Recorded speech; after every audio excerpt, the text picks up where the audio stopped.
हजारों साल पहले जब इंसान ने आग को देवता माना, जब युद्ध सिर्फ हथियारों से नहीं बल्कि रक्त की गर्मी से लड़े जाते थे, तब प्राचीन भारत के ऋषियों ने एक खौफनाक सच कहा था। हर खून एक जैसा नहीं होता। कुछ खून हिंसक जन्म लेता है और कुछ दिव्य। उसी समय पश्चिम के एक पवित्र ग्रंथ में लिखा गया था कि जीवन की आत्मा खून में बसती है। दो सभ्यताएं, दो महाद्वीप, एक ही चेतावनी, खून व्यवहार को नियंत्रित करता है। भारत के प्राचीन ग्रंथों ने रक्त को 3 रूपों में बांटा। तमसिक रक्त, क्रोध, हिंसा, विनाश। रजसिक रक्त, जुनून, प्रभुत्व, महत्वाकांक्षा।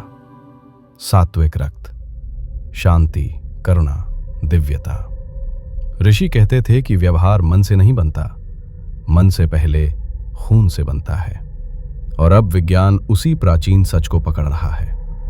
जेनेटिक्स कहती है कि हर इंसान के खून में छुपा है एक छोटा सा जीन, MAOA, जिसे दुनिया वॉरियर जीन के नाम से जानती है। इसके आग जैसे संस्करण से इंसान जल्दी फट पड़ता है, बेहद इंपल्सिव बन जाता है, डर कम महसूस करता है और विनाश की तरफ खिंचता है। और इसके शांत संस्करण से इंसान संतुलित हो जाता है, शांत, करुणामय, लगभग दैवीय। ये वही है जो भारत के ग्रंथ तमसिक और सात्विक रक्त में लिखते थे।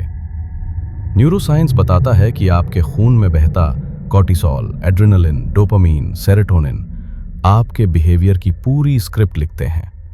कॉर्टिसोल बढ़े तो एग्रेशन बढ़ता है, डोपामीन स्पाइक्स हों तो इंसान इंपल्सिव डिसीजंस लेता है, सेरोटोनिन स्टेबल हो तो इंसान तूफान में भी शांत रहता है। यानी बिहेवियर पर्सनालिटी नहीं, ब्लड केमिस्ट्री की प्रोग्रामिंग है। भारत कहता था, रक्त अशांत हो जाए तो मनुष्य भी अशांत हो जाता है। पश्चिम का ग्रंथ कहता था, खून दूषित हो जाए तो आत्मा व्याकुल हो जाती है।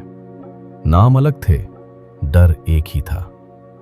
मॉडर्न रिसर्च बताता है कि इतिहास के कई योद्धाओं में वही वॉरियर जीन का फायर वर्जन पाया गया और कई शांत, ज्ञानी, संत स्वभाव लोगों में लाइट वर्जन। मिथोलॉजी इसे दैत्य रक्त और देव रक्त कहती थी।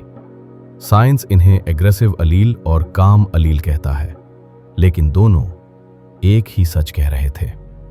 तो जब तुम किसी इंसान को देखते हो जो छोटी सी बात पर फट पड़ता है, या किसी को देखते हो जो केओस में भी शांत खड़ा रहता है, याद रखना, ये एटीट्यूड नहीं है, ये साइकोलॉजी नहीं है, ये खून में लिखा हुआ प्रोग्राम है। कुछ खून में आग बहती है, कुछ में प्रकाश, और कुछ दोनों के बीच युद्ध लड़ता है। अब सवाल तुमसे है, तुम्हारे खून में क्या बह रहा है, आग या दिव्यता?